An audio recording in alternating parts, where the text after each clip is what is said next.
Yeah, we're doing our sequences. Yes, we are. And the first one is Semantic Stopsigns, Indeed, which is it is. very sneaky. It's sneaky? It's just got lots of S's in it. Oh, okay. Oh, snaky. Yeah, I guess that came out of sneaky. Well, you don't normally Semantic hear the word sneaky. Yeah. Semantic stop signs are kind of sneaky. Semantic stop signs. All Great. right. Who wants to kick us off? I realize I've not said this out loud. I probably should have practiced. And the child asked, "Where did this rock come from?" "I chipped it off the big boulder at the center of the village." "Where'd the boulder come from?" "Probably rolled off the huge mountain that towers over our village." "Where'd the mountain come from?" "The same place as all stone. It is the bones of Ymir, the primordial giant." "Where did the primordial giant Ymir come from?" "From the great abyss, Gingnungap." I can't say that word. Breaks character for a moment. That thing. "Where did the great abyss," that word, "come from?" "Never ask that question." Funny thing about that is something very similar happened to me when I was a child. Yes, me too. Yeah. Where I asked, oh, well, if God made everything, who made God? And I was told, don't ask that. Yep, I was in a catechism because I was Catholic. I was the little asshole kid that was like, "Well, if evolution's not true, how come we've got bones from Eohippus, the dawn horse?" Good Lord, what age were you in? I was a little nerd kid. Okay. I loved dinosaurs. I loved horses. I'm just curious what age you were. I discovered Eohippus and all of the early horse morphs before horses started looking like horses, and I was like, "It's a dinosaur horse!" Nice, yeah. And then I was really happy about the fact that it existed and would talk to everybody that I knew. "Did you know that there's this horse that existed that was the size of a pig and it had toes in it?" But couldn't the answer just be God made it? No, they didn't believe. Well, I think that hasn't the Catholic Church actually come back on its views about evolution. Now they're like, yeah, evolution happened, but God did it. I mean, that is one of the things. I don't know if the Catholic Church specifically has grabbed that one. Probably. I think they have, because they have at some point Vatican, and they have they have people in authority who are able to say the new official belief is that purgatory does not exist. Yeah, they did that recently too. You can only deny, the existence of evolution for so long. You know how we kept saying that purgatory exists and that you have to pay people money in order to get your loved ones out of there? Actually, those guys were wrong. Wait. Purgatory isn't a thing anymore? It hasn't been for decades. Yeah. No, you're talking about limbo. Limbo, no, yeah. Hitch talked about how they got rid of purgatory. What the fuck? I think there's some distinction between limbo and purgatory, but I don't actually know what it is. Do people just go to hell for a period of time then? I don't know. I don't think they do. It's all bullshit. Well, I know, but the official Catholic doctrine was that no one goes straight to heaven because no one's good enough to. That you can tell if someone's made it to heaven or not when they can start appearing and doing miracles. I don't know. I haven't been in the Catholic Church since I was little. That's what a saint is. A saint is someone who has gotten out of purgatory and into heaven, and now they have access to the Jesus powers, so they can, grant miracles and shit. My parents used to bribe me to go to church by buying me a box of Cracker Jacks, and they would have these little resin animals, like the Cracker Jack prize. So I would grumpily shove myself into this horrible dress that I had to wear, made of curtains and horrible stockings and shoes that don't bend. Made of curtains? My grandmother made me church dresses out of some old curtains. That's awesome. That's like total Sound of Music thing. It is, but it wasn't good. Crinoline is scratchy. Or like the Avengers when when Iron Man meets Thor, and he's like, "What is this, Shakespeare in the Park?" And he's like, "Doth mother know you weareth her drapes?" So anyway, I used to eat the Cracker Jacks and then kneel on the floor in front of my chair at the church and play with the little animals on the seat of the chair while completely tuning out whatever was going on in the church, except occasionally singing one of the songs that I liked. So, Semantic Stopsigns is basically says why ask. It asks, why would anyone accept God as an uncaused first cause? Because, as any child will tell you, it doesn't make the paradox seem any less paradoxical, even if it's true. Right? Right. Yeah, that's the conundrum that every child stumbles upon at some point. It's okay, so why does it stop there? So this was just an example of a semantic stop sign, which he used to make the point valent. Valent? Is that the right word? I think so. Okay, for us. Because he's using, I believe that's Norse mythology. And so we don't have, like, in case Christians are reading it and they have personal experience with this, they're not reading themselves into it, personalizing it, until he mentions that, and this is also what we do with God, and then the, mysterious answers that comes after this. Yeah. But his main point is that there are semantic stop signs in the world, which is, I guess, not at all controversial, which are just there to stop questioning and not really serve much other purpose. Yeah, it seems like most, maybe all cultures have this sort of thing, because we as humans we don't know everything. We don't know everything now. We knew much less back then, and maybe it's just to shut up annoying kids. My parents called me Jessie YY when I was little, and that served as my semantic stop sign to shut up. I'm annoying people. I guess I shouldn't ask questions.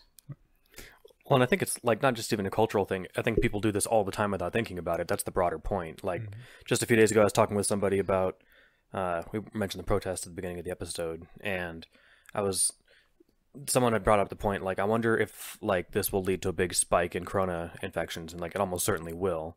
And then I was thinking, well, if you're thinking conspiratorially, this might be why they're being so liberal with their use, why the police are being so liberal with their use of tear gas and other, like, things that make you cough.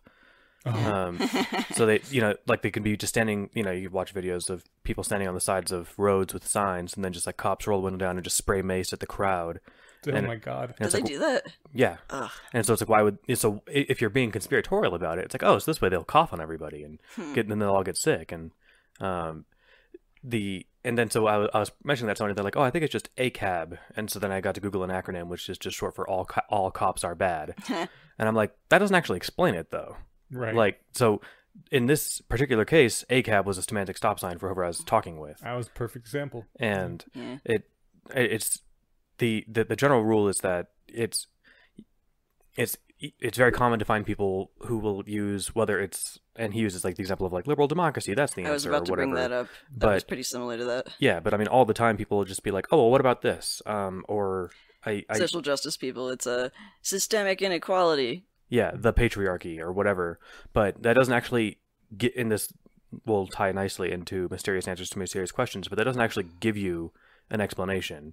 And so certainly not for a particular behavior. In the case of like, cops macing people standing there. And I think there's probably better reasons than, probably less well thought out reasons than, let's see if we can get them to spread COVID among themselves. That's why they're macing random crowds. But like the general thing of you've got an answer that's cached somewhere that you toss out and like, yep, that sounds like an explanation, I'm done. And it doesn't actually give you any new information. I think in those two cases, particularly the all cops are bad and the what was it, social democracy? Liberal democracy. It's also sort of serving as like, those sound like somebody's sacred cow, or somebody, like somebody's pet theory. Maybe it's just kind of a combination of, let's stop this line of inquiry because it makes me uncomfortable, and also say it's like Jesus did it. I mean, you're Christians want to bring up Jesus as many times as possible, and it seems like serving some kind of dual purpose there. First of all, inserting your pet theory anytime this kind of thing comes up, and secondly, like stopping those frustrating children who just want to understand how things work.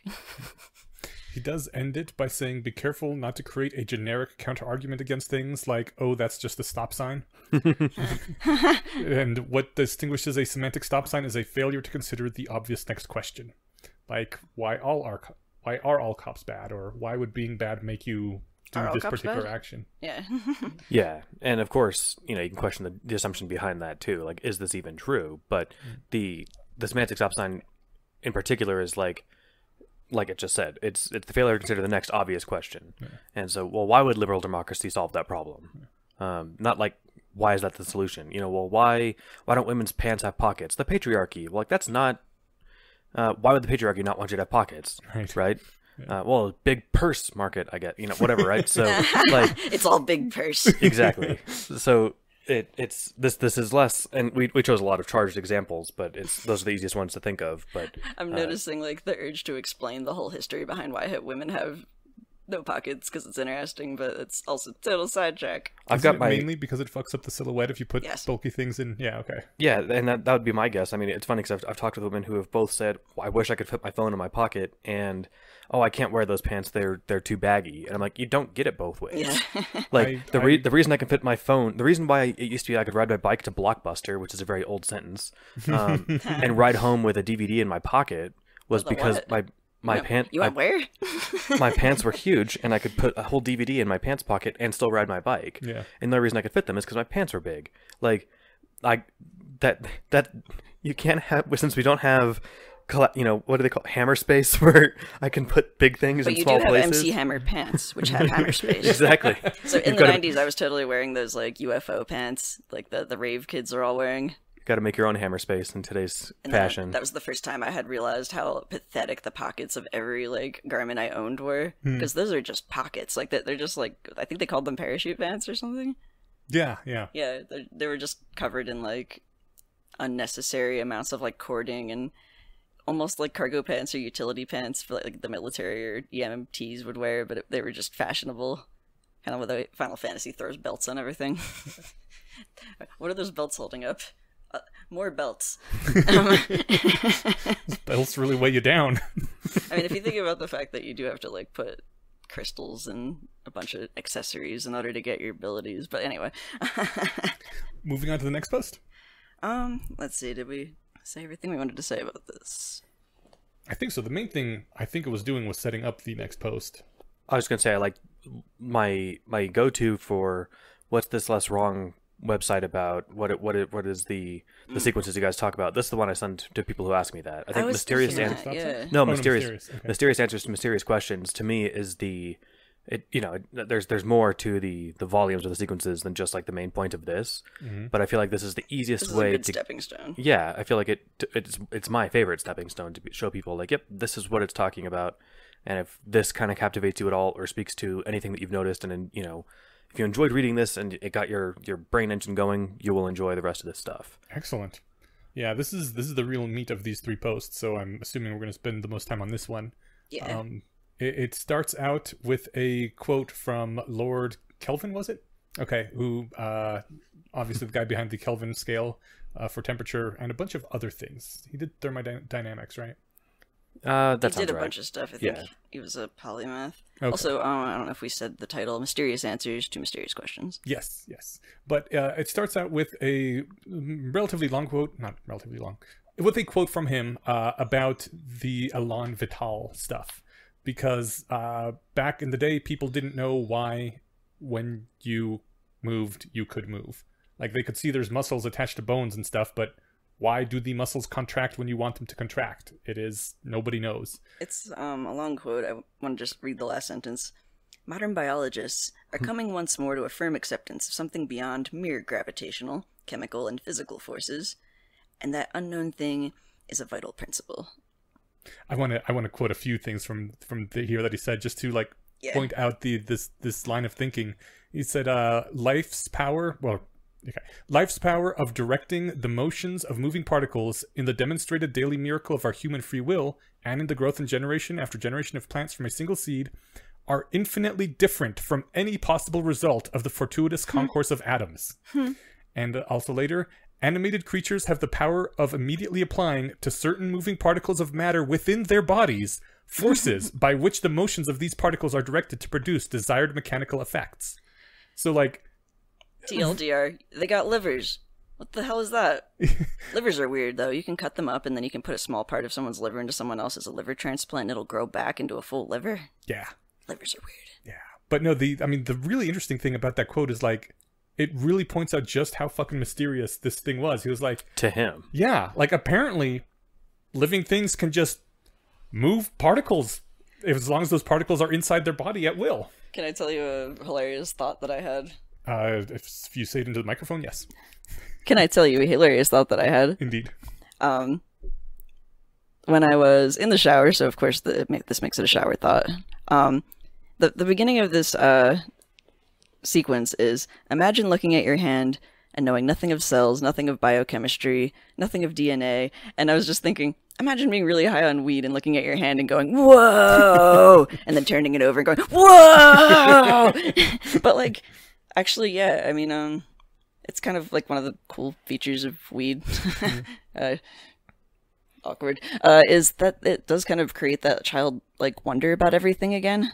Okay. And I think that psychedelics in general do that. Weed is a psychedelic.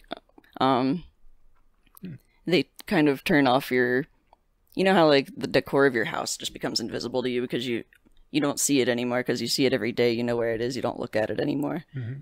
But it like sort of turns off that familiarity feeling. So like you can be on psychedelics and look at a blade of grass and be just like brought to tears by how amazing it is. I think that's like a cool and important thing to feel and to remember. And it doesn't have to be if you're on psychedelics. I was totally sober, just like riding a motorcycle through the mountains yesterday, and which you should only do totally sober. Yes, yes, indeed. And I think we're getting way off topic. We are. I don't know. I like that about this sequence though. Yeah. Where it's like, or rather, the idea of the semantic stop signs and the idea of mysterious answers is actually kind of bullshit though. Why is that? I mean, you know the Richard Dawkins book. We haven't even gotten to what mysterious answers are, but yeah. Well, maybe I'll save this. I want to talk about Richard Dawkins' book, Unweaving the Rainbow. Shout out. Steven's like fist pumping. Okay, let's talk about that after we describe what this is. Okay. Well, as per the last line that you quoted, they came up with this theory of vitalism, which I guess theory is a bit of a stretch here. This was the old days of science. Yes. That the mysterious difference between living matter and non-living matter was explained by élan vital. It infused living matter and caused it to move as consciously directed. And, as you pointed out, the secret of life was infinitely beyond the reach of science. All we knew was that there was this élan vital that did things. But he points out that really isn't an answer at all. Yeah, I like that he says calling élan vital an explanation, even a fake explanation like phlogiston, is probably giving it too much credit. Yeah, I like that. And this is the line that I always remember. It's the secret of life was infinitely beyond the reach of science. Not just a little beyond, mind you, but infinitely beyond. What does that even mean? I think the next line was Lord Kelvin sure got a big emotional kick out of not understanding something. Yeah. And it's the idea that I don't understand this, and therefore it must be infinitely beyond the capacity of all human understanding. Yeah, but like you said, it's not even as bad as a phlogiston explanation. This is just like pure magic. The cool thing about vitalism is that, like, if you think, oh yeah, well if the whole thing it just needs to be like, somehow magically or organically imbued or whatever, the idea of like controlling a golem with your mind makes kind of perfect sense. You just give it whatever élan vital juice, and you can control it with your brain, right. Which is how we control our golem bodies, right? So why can't I just control a human-shaped golem? Yeah, that sounds like the kind of thing that would have been in theory. Wait, so testable. would you like put your blood into the? Yeah, you could squirt your blood into it to try it. That'd be a good test. You could fuck it. You could fuck it. That's another way to put DNA into it. I was thinking to get more morbid. I mean, you could like, I don't know, cut off an arm and take the skin off of it and put I'm thinking just peel the skin off and then put that over like the glove, like the hand part of a golem, and see if you could move it. Really cool idea for like a really morbid fantasy magic system. But in those limited senses, it is in theory testable. So yeah, kind of. I mean, I wouldn't want to be the person running these tests, or at least the guinea pig. But yeah, right. Eliezer does say that, and this is one of the things that I have really internalized. I don't know, he probably has to repeat this other places in the sequences for me to remember it this well, or maybe I've just read this post a lot, but that if I am ignorant about a phenomenon, that is a fact about my own state of mind, not a fact about the phenomenon itself. Yeah, I said the same thing when I was actually like reading these aloud with Phoenix this morning, and I said that exact thing. I was like, for some reason this phrase always sticks with me. In fact, I've used it on people when like they've said, man, this is a really mysterious thing, and I was like, it doesn't have a mysteriousness property. You just don't understand it. Like, that doesn't make sense. It's your brain that's like currently not understanding the thing. The thing itself is not mysterious. Yeah. Yeah. It is this quote. A, I find it very memorable as well, and B, is oft repeated throughout the sequences. Okay. Yeah. Cool. He also mentions that to worship a phenomenon because it seems so wonderfully mysterious is to worship your own ignorance. Yep. Which, sick burn, man. Okay, so he says, vitalism shared with phlogiston the error of encapsulating the mystery as a substance. Fire was mysterious, and the phlogiston theory encapsulated that mystery in a mysterious substance called phlogiston. Life was a sacred mystery, and vitalism encapsulated the sacred mystery in a mysterious substance called elan vital. Neither answer helped make some outcomes easier to explain than others. So, yeah, just took the mystery and kind of made people not notice it's a mystery anymore by saying that it's the answer. I kind of brainstormed a way to check if something is a semantic stop sign is, like, why does this work? If you can say it in this voice, magic, or aliens, or elan vital, then it's probably, like, it has a higher probability of being a semantic stop sign. If it's, like, Can't you say gravitational anything forces. Yeah, it doesn't sound exactly. right, though. You can Like, say gravity. But you say can't. gravity. But you can't say it for that. Like, you can't give a long-winded explanation in that voice to run with the idea. Well, so, like, well, oh man, why does this happen? What, why do when I whatever, insert chemistry here? I was going to give out some lame example. If the answer is like, why did that happen? And if someone asks, why did that happen? And you say chemistry, that's not really an answer. Right. Yeah. So, like, you're on the right track. although kind that is a of. really funny, like, snark. Yes. We used to have a joke at work where, like, we'd be discussing a problem, and then we'd be like, "Oh, yeah, you just got to code it." And, like, that was our go-to, like, mysterious answer to mysterious question. Have you tried coding it yet? Yeah, that might help. Nice.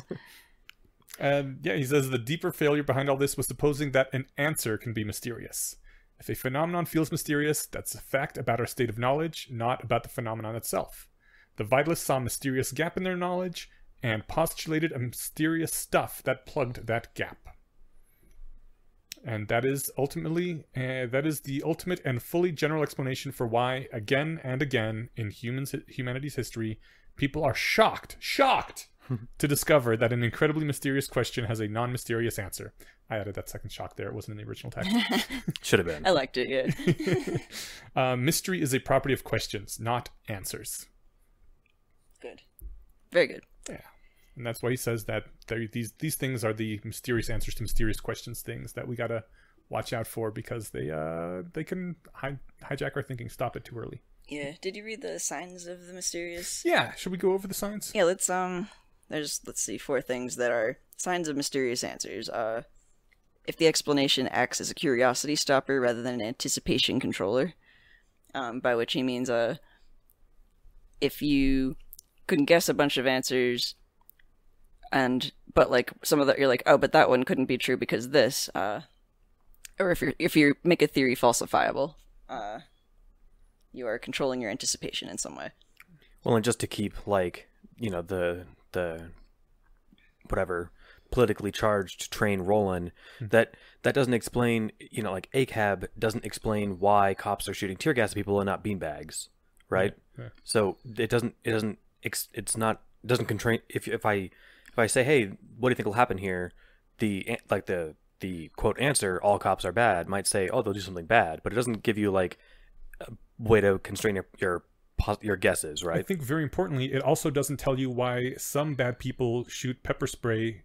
Some bad people who aren't cops don't shoot pepper spray at people. Like, there's lots of bad people out there, but most of them are not going down lines of protesters shooting pepper spray at them. So what the hell did that label help you anticipate differently? Nothing. Yeah, I also exactly. disagree that people are bad.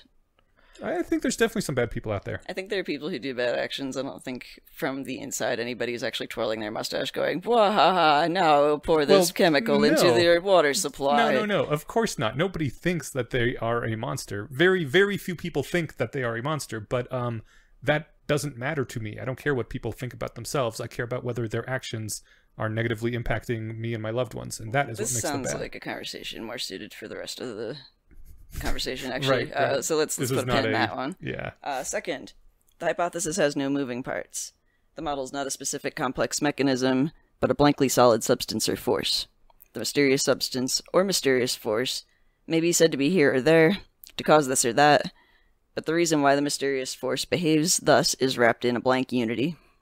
Chemistry did it. Yeah. Third, those who prefer proffer the explanation, cherish their ignorance. They speak proudly of how the phenomenon defeats ordinary science, or is unlike merely mundane phenomena. Crystals did it. Yeah. Your science can't explain the vibrations of my crystals, man. Man, we were just talking about those Himalayan salt lamps that people think purify negative energy. Yeah. I kind of want to get one just because, like, they're pretty. I got one. Well, I got one as a gift, but it's pretty and it looks great.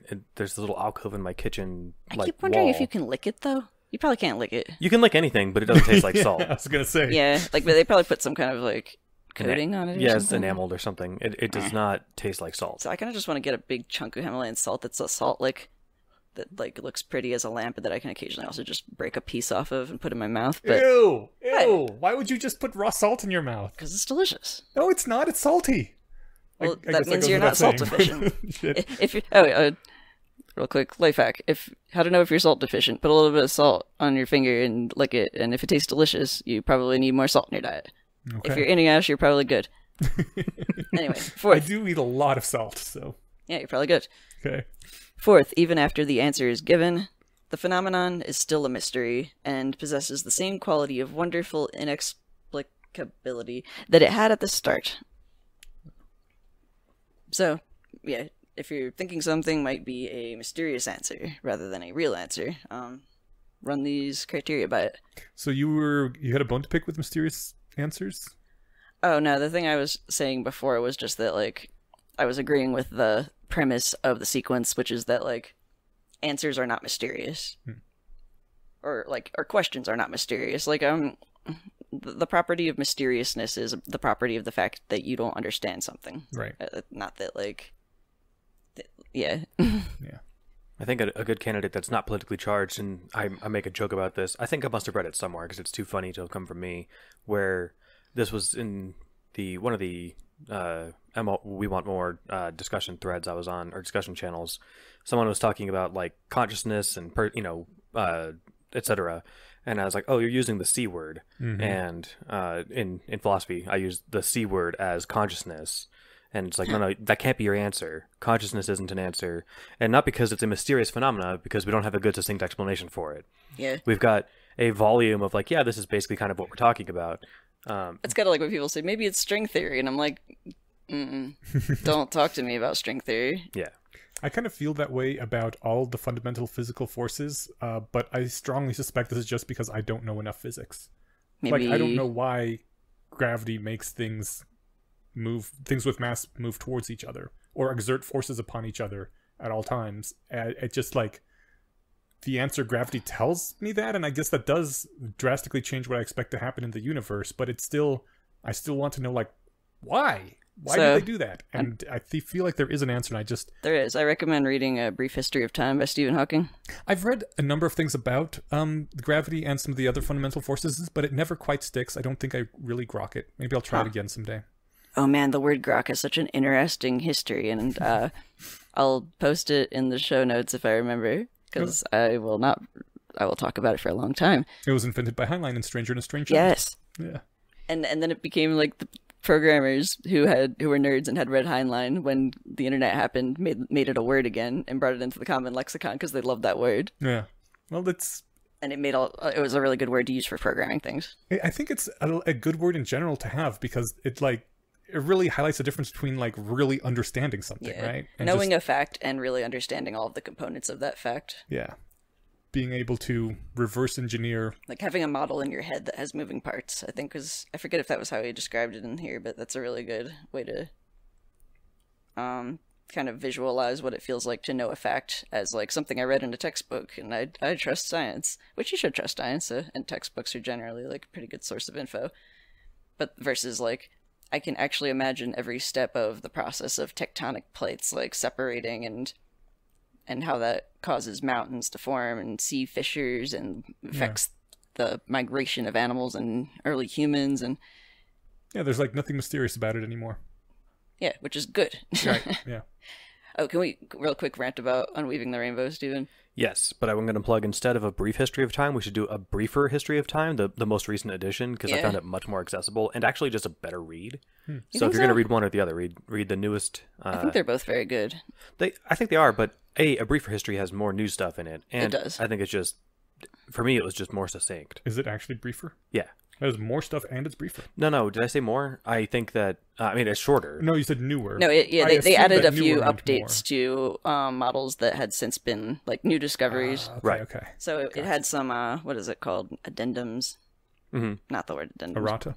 No. It was addendums, it was adjustments, and just like I said, as far as briefer, I just, if you're going at it from like I want to know about this, And like, I want it now. yeah, and I want it now and not in 3 hours. I don't know. Anyway, yes. So I've talked about Unweaving the Rainbow before, so I'll let you give your sales pitch or your whatever you're gonna do. No, just my response really is that wait, who wrote Unweaving the Rainbow? The original Richard Dawkins. well, Oh, the poem. Keats. Okay, yeah, that's it, Keats. So this dude Keats writes bless you. This dude Keats writes a poem about rainbows much being science sucks. yeah, well he's like, oh, science is like taking apart beautiful natural phenomenon like the rainbow, separating it into its base components and then like making it boring. Newton destroyed the beauty of the rainbow by reducing it to prismatic colors. Yeah, and like Yeah. so like the book on Weaving the Rainbow is just a rebuttal to this poem specifically, but that concept in general of understanding things makes them ugly and boring and not, like no longer inspiring and majestic and beautiful. Like Richard Dawkins takes apart a bunch of things in this book and down to like, and screams about like, isn't this cool? Look, if you can keep going down more. And then there's quarks, and quarks are cool too. And then, oh my god, look at this evolutionary biology things. Did you know that? It's just every time you start to understand something, then it becomes more complex. And then you understand each of these new phenomenon, and then they all become more complex. It makes everything like more, I don't know, more of a model in your head with moving parts.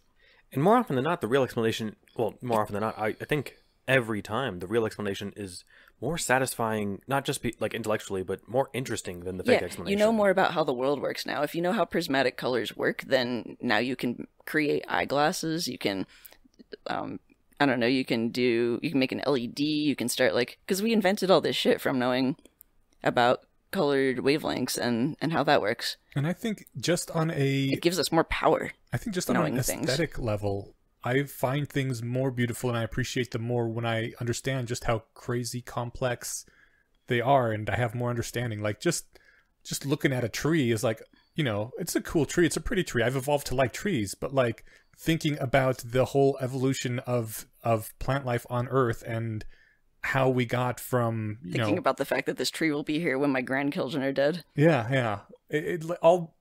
The advanced knowledge, I think, makes things even more beautiful and more filling me with awe and wonder than if I hadn't had that knowledge. Absolutely.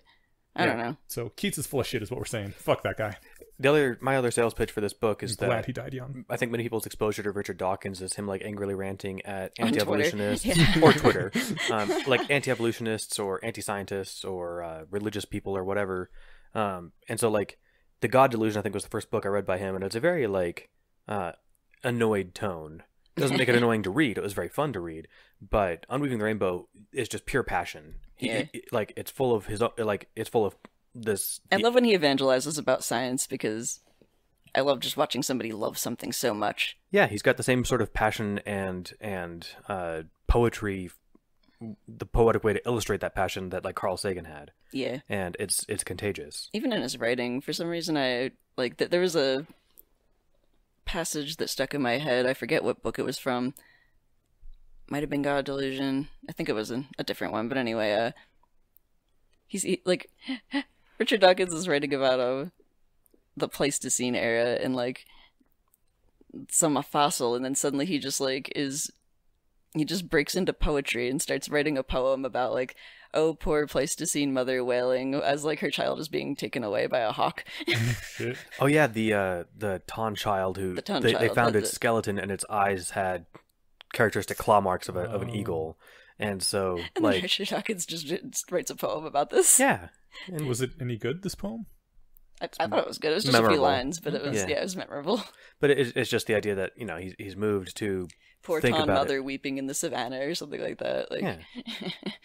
Yeah, it was just little things like that. It's clear that this is from an interested place rather than like a let me smash the keyboard angrily, griping at these people on the internet who are wrong kind of vibe. Yeah. Which again, I'm not shitting on it. I think that can be fun to read too. But I really wish we didn't have a third post now, because that is a perfect segue into our main topic.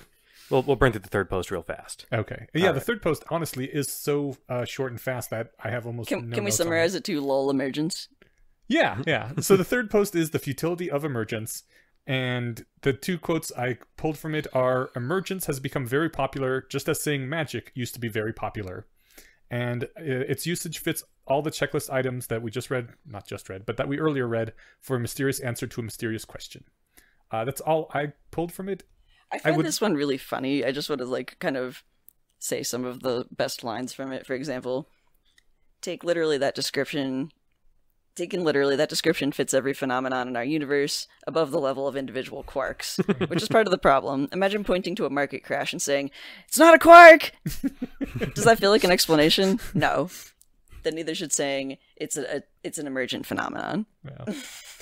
I find this post very interesting because at the time that it was posted, saying things are emergent properties or emergent systems was in fact very popular. I Oh my saw god, it was like a meme. all the time. Yeah, it was like, oh my god, look at the emergent properties of this embryo turning into look at the emergent properties of the brain creating consciousness. And this is an emergent property. I was like, stop using that word, stop it. And now that isn't done anymore, right? I haven't seen it very much. I haven't seen it at all, I think, for a number of years. I've seen it used, and I've seen it used in ways that I don't protest, because, for example, Eliezer writes, it's the noun emergence that I protest rather than the verb emerges from. Yeah. And so I've seen the word emergent used, but then it goes on to explain what it emerges from. So I was like, oh, okay, I'm not pissed off by this word anymore, because it's not being used as a semantic stop sign anymore. Yeah, or as a mysterious answer. Or yeah. How much do you think like this sort of thing could be attributed to Eliezer and his circle of, people that were all talking about this sort of stuff? I don't know. I also wonder that about people started really focusing on skewed data in science, like replication crisis. That was it. And it was right after the rationality community was bitching about people not replicating studies Yeah. a lot. Yeah. And I was like, that's weird timing. But yeah, who knows? I mean, a lot of people So in like, the I mean, community obviously he's have- always been kind of on the leading edge of this intellectual field, right? He talks with other people in that area, and he's probably not the only one who's making these sort of observations. I always wondered like how much of it is direct influence of this stuff and how much is it like talking to other people and also knowing what's going on. I wonder if someone in the Berkeley community might know these things. Oh, there's got to be some kind of lore keeper.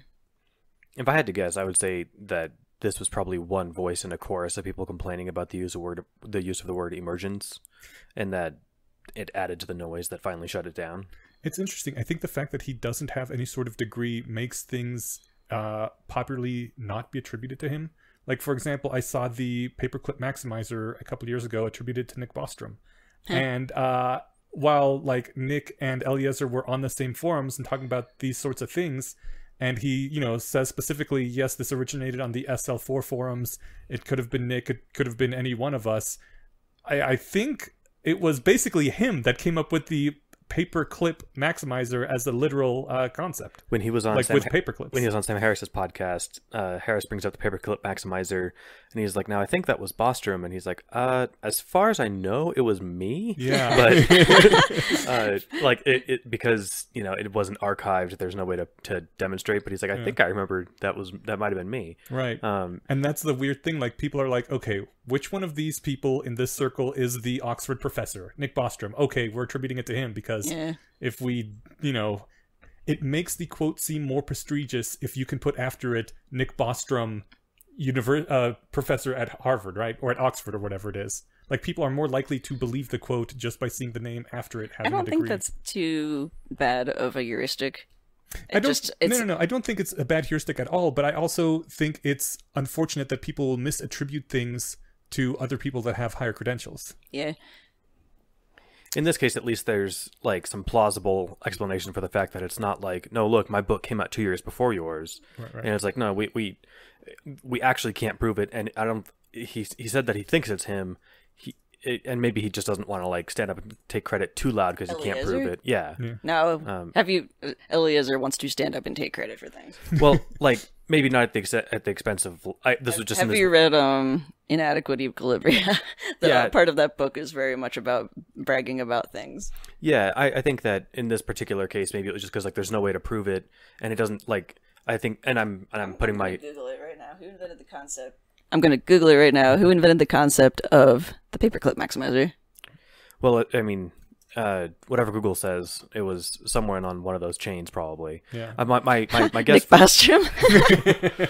my guess for a thought experiment described by Swedish philosopher Nick Bostrom in 2003 in instrumental convergence. So,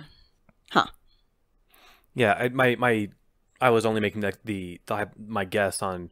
Like specifically not wanting to derail Harris's show, and also not wanting to say, no, forget Bostrom, was me who did it, Right? And like when there's no way to prove that it was him, and it's like, what's the point? The really important thing is that this idea is out there, and it gains traction in outside of FAI friendly artificial intelligence research communities, right? Yeah. So like it's this one's less about like no, it's me, I want the points, and it's more just like I'm glad people have this idea in their head. You don't want to start all the stupid controversy when what you're really here for is saving the world from AI. Right. Yeah. I also think there might be an argument to be made that Bostrom coined it and Eliezer popularized it. I think if anything, it would be the opposite, because Bostrom is the one that has a book where he explains it, whereas Eliezer and him were just, chatting on the SL4 forums when supposedly it was originally first coined. Oh, Interesting, but ultimately, maybe we should get back to the podcast topic. Yes. So our posts for next fortnight are going to be positive bias, look into the dark, and say not complexity. I love all of these. I think this is the sequence I read the most. Yeah, this is like the big, important chunk of sequence that I also tend to direct people to if I'm trying to, give them somewhere to start. And I forget. It's very intimidating if it's like, oh, I'm interested in this rationalist stuff. Where do I start? And it's like, here, read this Bible of rationality. Yeah.